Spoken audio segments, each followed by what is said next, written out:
तो आज हम यूनिट फर्स्ट चैप्टर 1 स्टार्ट करेंगे, साइज सेपरेशन, जिसमें हम पढ़ेंगे कि उसका ऑब्जेक्टिव क्या है, साइज सेपरेशन क्यों किया जाता है, उसका एप्लीकेशन क्या है, उसके डिफरेंट टाइप ऑफ मैकेनिज़्म क्या है। फिर सीव्स के बारे में, सीव्स कितनी तरह की होती है, ठीक है। और आईपी, अकॉर्डिंग टू आईपी जो है वो पाउडर के कितने सीव नंबर से पास होना चाहिए, और सीव सेकर कौन कौन से है, तो इसके बारे में शुरू करेंगे आज। अब अगर आपको वीडियो अच्छी, सेपरेशन होता क्या है, एक ये तरह की यूनिट ऑपरेशन है जिसमें मतलब सेपरेशन किया जाता है मिक्सचर का, जो भी डिफरेंट साइज़ के रहते हैं। तो इसको हम सीविंग भी बोलते हैं, शिफ्टिंग भी बोला जाता है, और स्क्रीनिंग भी कहा जाता है। तो साइज सेपरेशन मेनली यूज़ क्यों किया जाता है, इम्प्रूव करते हैं मिक्सिंग ऑफ पाउडर, ठीक है। सॉल्युबिलिटी और स्टेबिलिटी अगर ड्रग की हमें इंक्रीज़ करनी है, और एक यूनिफॉर्म डोजेस फॉर्म जो हमें चाहिए, इसलिए जो है वो साइज सेपरेशन किया जाता है। जैसे साइज सेपरेशन में हम बड़े बड़े जो पार्टिकल्स होंगे उनको स्मॉल पीसेस में कट करते हैं, that is the size separation. तो एप्लीकेशन मेनली यूज़फुल होता है production of tablet and capsule, ठीक है। और जितने भी रॉ मटेरियल होते हैं सच एज ग्लिसरोफल्विन, एस्प्रिन, उन टैबलेट में जो है ये मेनली यूज़ किया जाता है। और जो एनवायरमेंटल पॉल्यूशन रहता है उसको प्रिवेंट करने के लिए भी, और डिफरेंट टेस्टिंग एफिशिएंसी को, इक्विपमेंट की एफिशिएंसी चेक करने के लिए भी इसका यूज़ किया जाता है। तो मैकेनिज़्म, जो साइज सेपरेशन का मैकेनिज़्म होता है, और 3 मेथड के थ्रू किया जाता है। First one agitation, second one brushing, और नेक्स्ट वन सेंट्रीफ्यूगल फोर्स। जो एजिटेशन मेथड है वो अगेन 3 टाइप का है, ओसिलेशन, वाइब्रेशन और गायरेशन। अब जो ओसिलेशन क्या होता है कि सिंपलेस्ट मेथड है, रेसिप्रोकल मोशन रहती है। जैसे हम घर में छन्नी का यूज़ करते हैं, छन्नी से साइज सेपरेशन आटा वगैरह छानते हैं, तो that is the oscillation. Next one हो गया वाइब्रेशन। वाइब्रेशन हो गया कि सीप जो है वो वाइब्रेट होगी काफ़ी हाई स्पीड पे, ठीक है, जिसमें सीप जो है मूव करेगी अप और डाउन, लेफ़्ट और राइट, जैसे आपकी हैमर स्क्रीन होगी, तो ये वाइब्रेशन हो गया। नेक्स्ट वन है गायरेशन। तो इसमें क्या करता है, गायरेशन में जो है रोटेटरी मोशन जो है हेल्प करती है पार्टिकल को स्पिन करने में, और पास करती है मैशेस के थ्रू। इसमें सेंट्रीफ्यूगल फोर्स का यूज़ किया जाता है, और इसमें जो है जैसे आटे की चक्की रहती है तो काफ़ी सेंट्रीफ्यूगल फोर्स रहती है, हाई स्पीड पे मूव करेगी, और साइज़ जो है वो इजीली सेपरेट हो जाएगा। और नेक्स्ट वन है ब्रशिंग मेथड। क्या होता है, ब्रशिंग मेथड जो है ये भी साइज सेपरेशन के लिए यूज़ किया जाता है। तो इसमें मेनली जो पाउडर, वैक्स, सोप, स्टिकी और ग्रीसी मटेरियल रहते हैं, ग्रीसी पाउडर हो गया, स्टिकी पाउडर हो गया, सोप वगैरह रहते हैं, तो इसकी साइज सेपरेशन के लिए यूज़ किया जाता है ब्रशिंग मेथड। इसमें क्या होगा कि पार्टिकल को जो है वो सरफेस में जैसे सीव्स रहेगी, तो ब्रश की हेल्प से जो है वो साइज सेपरेशन करेंगे, that is called size separation. तो इस तरह से सीव रहेगी, उसमें जो है ब्रश की हेल्प से सीव को मैश किया, that is called brushing. Next one है सेंट्रीफ्यूगल मेथड। सेंट्रीफ्यूगल मेथड जो है ये मेनली जो आपके फाइन पाउडर रहते हैं उनके लिए यूज़ किए जाते हैं। ये हाई स्पीड पे जो है वो मोटर को फिक्स किया जाता है, और वो सिलेंड्रिकल मोशन में मूव आउट करती है, और पाउडर को जो है वो साइज सेपरेट करती है, जिसमें एयर सेपरेटर पढ़ेंगे हम नेक्स्ट, और साइक्लोन सेपरेटर। तो अब पढ़ेंगे हम IP official standard for powder. अब ये आईपी ऑफिशियल स्टैंडर्ड पढ़ने से पहले, या ग्रेडिंग ऑफ पाउडर पढ़ने से पहले, हम समझेंगे कि साइज सेपरेशन क्या होता है। जैसे मैंने आपको बताया कि पार्टिकल साइज़ होंगे कुछ बड़े होंगे, हमने इनको साइज़ रिडक्शन के थ्रू छोटा किया, ठीक है, साइज़ रिडक्शन किया। फिर क्या किया हमने, इनका साइज़ सेपरेशन, कि हर एक चीज़ को अलग अलग, जो सेम पार्टिकल रहेंगे कुछ बड़े, उससे मीडियम, उससे छोटे, और उससे वेरी फाइन, उनको अलग अलग करना ही साइज सेपरेशन है, ठीक है। कि सीव लगाएंगे, और इस by the using of sieves अलग अलग पार्टिकल को सेपरेट करेंगे, और पार्टिकल को उन्हीं के हिसाब से जो है वो अलग अलग करना, ठीक है, वो सीव का काम है। जैसे सीव रहती है कुछ इस तरह से, ठीक है। तो इसमें जो ये जो बीच में एक पॉइंट है, that is called mash. Mash बोला जाता है इसको, जिसको सीव मैश भी बोला जाता है, या मैश नंबर, ठीक है, जिसमें पर्टिकुलर सेक्शन एरिया रहता है।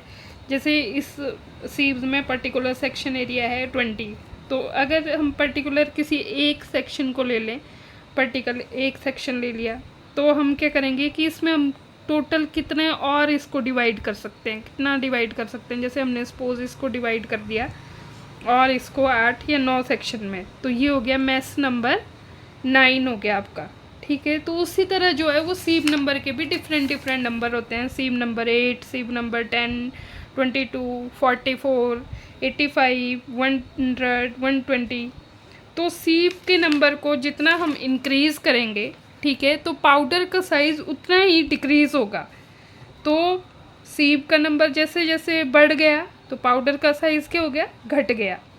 अब ग्रेडिंग के हिसाब से जैसे हमने कोर्स पाउडर है, ठीक है, उसमें सीव नंबर 10 लगाइए, तो उसमें क्या होगा कि सीव नंबर 10 से 100% पार्टिकल जो है वो पास हो रहे हैं, लेकिन 44 में से जो है वो आपके पार्टिकल केवल 44% ही पास हो रहे हैं, ठीक है। उसी तरह सीव नंबर 20 मॉडरेटली कोर्स पाउडर की सीव नंबर 22 लगाई है आपने, जिसमें से 100% जो है वो पार्टिकल पूरी तरह पास हो गया और 40% पाउडर जो है वो पास हुआ सिर्फ सीव नंबर 60 में, that is moderately course powder. वैसे ही मॉडरेटली फाइन पाउडर होता है, जैसे सीव नंबर 44 लगाई तो उसमें से जो है वो 100% पाउडर पास हो गए और उसमें 85 में से जो है वो 40% पाउडर ही जो है वो पास हो रहा है। वैसे ही हमने फाइन पाउडर के लगाई तो सीव नंबर 85 के लिए जो है पूरा 80% जो है वो पाउडर या 80% पाउडर पूरी तरह पास हो गया, लेकिन इसके लिए कोई भी सीव नहीं है क्योंकि वो फाइन पाउडर है। और वेरी फाइन पाउडर के लिए जो सीव नंबर रहती है दैट इज़ 120 कि उसमें से 100% पास हो जाते हैं। तो ये थे grading of powder of according to sieve number. अब सीव होती क्या है, ये जो है सिंपलेस्ट मेथड है साइज सेपरेशन के लिए। सीव्स कुछ इस तरह से भी हो सकती हैं, ये आटा छन्ने के लिए जो छन्नी यूज़ करते हैं घर में मेनली नॉर्मली यूज़ करते हैं, दैट इज़ द सीव।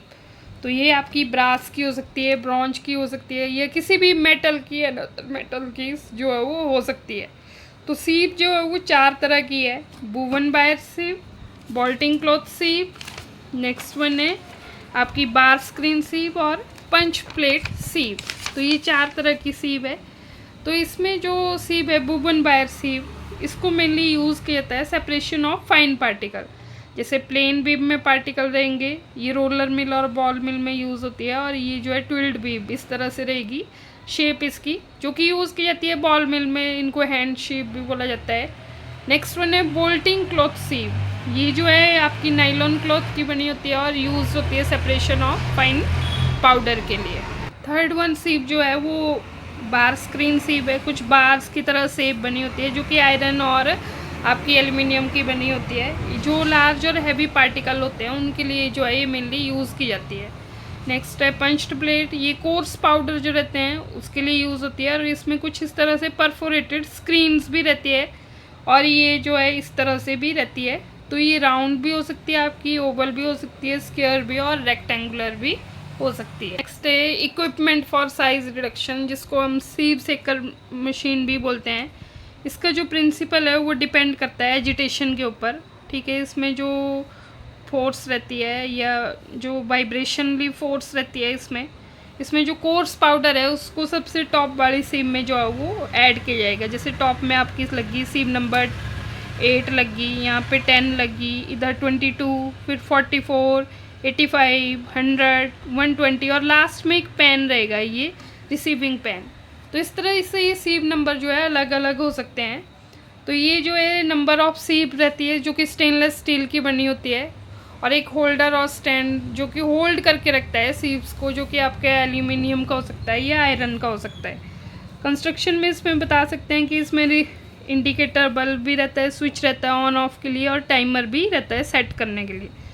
ऊपर जो है इसका लीड रहता है जिसे हम ओपन या क्लोज कर सकते हैं आपके ग्रेन्यूल्स को, और ये सीव रहेगी नंबर ऑफ रिसीव, जो फाइनेस्ट सीव रहेगी वो सबसे नीचे रहेगी, और लास्ट में रिसीविंग पेन। तो ये जो सीव है इसका जो प्रिंसिपल है वो डिपेंड करता है एजिटेशन के ऊपर। जैसे मैंने पहले बताया काम कैसे करती कि जैसे आपने सीव्स ली, नंबर ऑफ सीव उनको इंक्रीजिंग नंबर में ऐड कर दिया।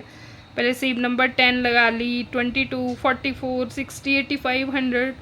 उसमें क्या करना, मैक्सिमम 50 ग्राम जो है वो ग्रेन्यूल पाउडर लिया, वो टॉप पे प्लेस किया, और मैकेनिकल शेकर को जो है वो आपने 20 मिनट तक शेक किया, 20 मिनट तक शेक करिए। फिर जो जैसे ही आपने स्विच ऑफ बटन किया तो हर एक सीप में जो भी पार्टिकल या ग्रेन्यूल होंगे उनका आप क्या करोगे, वेट करोगे कितना जो है उसका वेट आया। ठीक है, एडवांटेजेस क्या है सीप्स के? एडवांटेजेस यही है कि ये मेन इनएक्सपेंसिव होती है, सिंपल और रैपिड मेथड है। ड्यूरिंग सेकिंग एट्रिशन हो सकती है which cause size reduction of the particles. तो ये था आज की हमारी वीडियो में सीप से कर तक। फिर नेक्स्ट वीडियो में पढ़ेंगे साइक्लोन सेपरेटर, एयर सेपरेटर और जो भी इक्विपमेंट रहते हैं, जैसे इल्यूट्रेशन मेथड क्या होता है, बैग फिल्टर क्या होता है साइज सेपरेशन में, वो नेक्स्ट वीडियो में पढ़े। इसलिए हमारी वीडियो को अच्छी लगे, पसंद आए, लाइक और सब्सक्राइब जरूर करें।